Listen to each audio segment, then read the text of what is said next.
Hi guys, मेरा नाम है साहिल का और आज की वीडियो शुरू करते हैं। सबसे पहली न्यूज़ है सीएआईटी की। तो उन्होंने बताया 3,75,000 करोड़ से ज्यादा का बिजनेस हुआ है इस दिवाली सीजन के अंदर। लोगों ने दबा के सामान लिया है।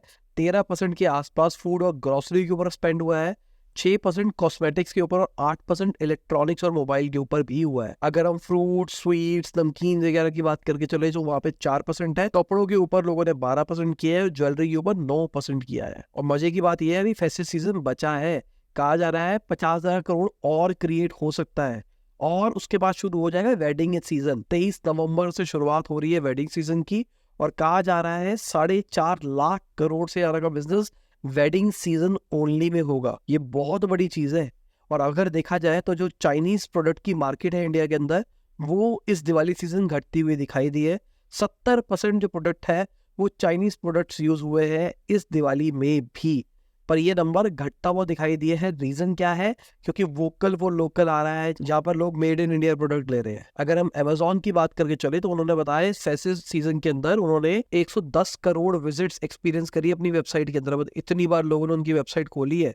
15 लाख से ज्यादा नए कस्टमर्स आए हैं। 38,000 ऐसे सेलर्स थे जिन्होंने highest single day sale report करी है। मतलब अभी तक इतिहास के अंदर सबसे ज्यादा एक दिन के अंदर पैसा कमाया है। अमेजोन का कहना है 600 करोड़ के आसपास का डिस्काउंट दिया है इन्होंने इस फेस्टिव सीजन के अंदर। क्या आप एडवांस डिजिटल मार्केटिंग सीखना चाहते हैं उससे, जो कि actual digital marketing agency run कर रहा है, जिसने मिलियंस ऑफ डॉलर्स की कैंपेन हैंडल किए? ज्यादा जानने के लिए नीचे लिंक पे क्लिक करें। अगली खबर टाटा टेक्नोलॉजीज की है। तो उनका आईपीओ आ रहा है, नवंबर 22 को आएगा। 20 साल के अंदर टाटा का पहला आईपीओ आने वाला है। देखने वाली बात है आईपीओ किस तरीके का जाएगा। टाटा है तो लोग ज्यादा ट्रस्ट करते हैं, तो मुझे सबसे सही चला जाएगा। अगली खबर अडानी पोर्ट्स की है। तो अडानी पोर्ट्स भाई थोड़ा सा एक्सपैंड करने का प्लान कर रहा है। हमने रिसेंटली न्यूज में कवर किया था कि अडानी पोर्ट्स को यूएस सपोर्ट कर रहा है ताकि वो चाइना से लड़ सके। बेसिकली श्रीलंका के अंदर एक टर्मिनल है, उसके लिए यूएस ने पैसा दिया अडानी ग्रुप को कि आप काम करो। अब कहा जा रहा है यूएस के सपोर्ट से ये बांग्लादेश, ईस्ट अफ्रीका और साउथ ईस्ट एशिया के अंदर भी इन्वेस्ट करेगी और वहां पर भी अपना इंफ्रा डेवलप करेंगे। अगली खबर पीयूष गोयल जी की है। तो उन्होंने बोला है जो टेस्ला है वो अपने कंपोनेंट्स इंपोर्ट को, जो कि इंडिया से वो कंपोनेंट्स ले रहा है अपनी गाड़ी को बनाने के लिए, उसको डबल कर देगा। अभी रिसेंटली पीयूष गोयल टेस्ला की फैक्ट्री में भी गए थे। वहां पे उनको एलॉन मस्क नहीं मिले। जब ये खबर सुनने में आई तो मुझे लगा कि भाई अब हो सकता है गवर्नमेंट कुछ दूसरा रुख न ले ले, भाई ऑफेंड हो जाए। पर ऐसा होता हुआ नहीं दिखाई दे रहा है। सुनने में आ रहा है कि गवर्नमेंट 5 साल का जो टैक्स कट होता है वो कर सकती है ईवी की इंपोर्ट्स के अंदर, ताकि टेस्ला और भी जितनी इलेक्ट्रिक बड़ी कंपनियां हैं वो सारी की सारी इंडिया में आ सके। कुछ टाइम पहले एलॉन मस्क ने यही कहा था कि भाई आप टैक्स रेट कम करो, हम इंडिया के अंदर अपना प्रोडक्ट बेचना चाहते हैं, मार्केट टेस्ट करेंगे, समझ में आएगा तो इंडिया में फैक्ट्री लगाएंगे।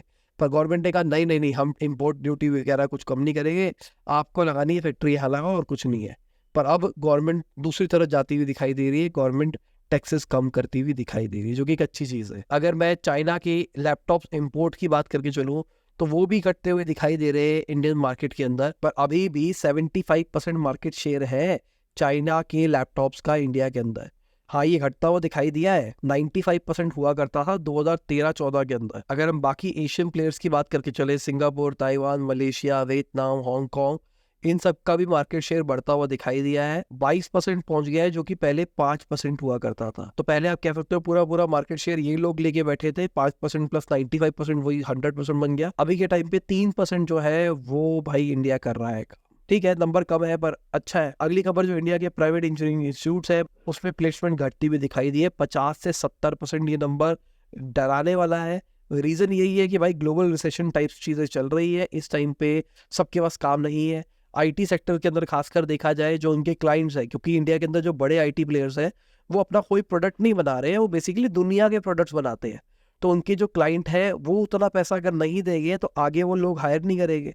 तो यही चीज हो रही है, पीछे से क्लाइंट्स ज्यादा पैसा नहीं दे रहे, उनके पास ज्यादा काम नहीं है, क्योंकि वहां पर लोगों के पास पैसा नहीं है, लोग स्पेंड नहीं कर रहे, तो उनके पास काम नहीं आ रहा, उनके पास काम नहीं आ रहा तो टीसीएस जैसी कंपनीज के पास नहीं आ रहा और वो हायर नहीं कर रही है। तो इस चक्कर में आज के टाइम पे बहुत सारे इंजीनियर्स बेरोजगार बैठे। पर फिर भी ये नंबर इट्स गुड। देखा जाए तो कई कॉलेजेस के अंदर 20 से 25% प्लेसमेंट हुई है। प्राइवेट कॉलेजेस के अंदर तो बिल्कुल भी नहीं होती होगी। अगली खबर इन्फ्लेशन रेट की है। तो 9 स्टेट्स है ऐसी जिनका इन्फ्लेशन एवरेज से ऊपर दिखाई दिया है। आप देख सकते हैं यहाँ पे राइट हैंड साइड पे चार्ट दिखाई दे रहा है, जहाँ पर समझ में आ रहा है कि जो एवरेज है वो 4.87% का है। कर्नाटका, बिहार, हरियाणा, राजस्थान और उड़ीसा ऊपर की साइड दिखाई दे रहे हैं, और तमिलनाडु, मध्य प्रदेश, जम्मू कश्मीर, दिल्ली और छत्तीसगढ़ नीचे के साइड पे दिखाई दे रहे हैं। तो भाई आप देखो ना, छत्तीसगढ़ और दिल्ली में तो बहुत ही जबरदस्त लेवल पे इन्फ्लेशन कंट्रोल है। अगली खबर नेपाल से है। तो नेपाल ने भी टिकटॉक को बैन कर दिया है। अब वहां के लोग कह रहे हैं कि भाई रेगुलेशन लगाया जा सकता था, कंप्लीट बैन करने का कोई सेंस नहीं है।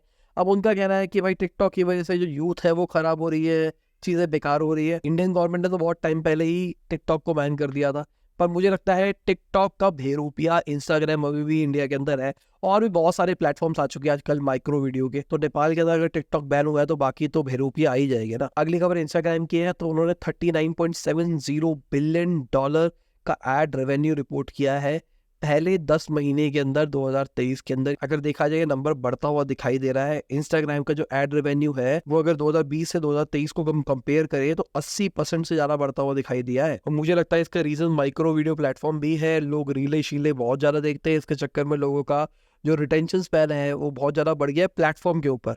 कंटेंट देखने की कैपेबिलिटी नहीं है लोगों को। आज भी ये बिजनेस न्यूज लंबी लगती है, लोगों को लगता है कि भाई 2 मिनट के अंदर सारी न्यूज सुना दो पूरी की पूरी। पर जो रीलों वाली कैटेगरी है ना, लोग 2-2 3-3 घंटे रीले देखते हैं, पर वो जो कंटेंट देखते हैं उनको वो कंटेंट 30 सेकंड का चाहिए होता है। तो जितना ज्यादा टाइम स्पेंड करेंगे उतनी ज्यादा आपको ऐड दिखाई दे सकती है, उतना ज्यादा पैसे कमाने के मौके बढ़ते हैं। पर यहाँ पे एक बहुत बढ़िया स्टैट है कि भाई अगर हम मेजोरिटी ऑफ इनका रेवेन्यू देखें, ऑलमोस्ट $40 बिलियन 2023 का वो यूएसए से ही आया है, और पिछले साल में अभी तक 19% के आसपास की ग्रोथ दिखाई दी है यूएस के अंदर। अगर हम डोनाल्ड ट्रंप के सोशल मीडिया प्लेटफॉर्म की बात करके चले, ट्रुथ सोशल, उसे $73 मिलियन का लॉस किया जब से वो लॉन्च हुआ है। अब मुझे यहाँ पे ऐसा लगता है डोनाल्ड ट्रंप ने सोशल मीडिया प्लेटफॉर्म इसलिए निकाला था ताकि वो ट्विटर से कम्पीट कर सके, प्लस वो अपनी बातें ओपनली कर पाए, क्योंकि पॉलिटिक्स भी चलती है।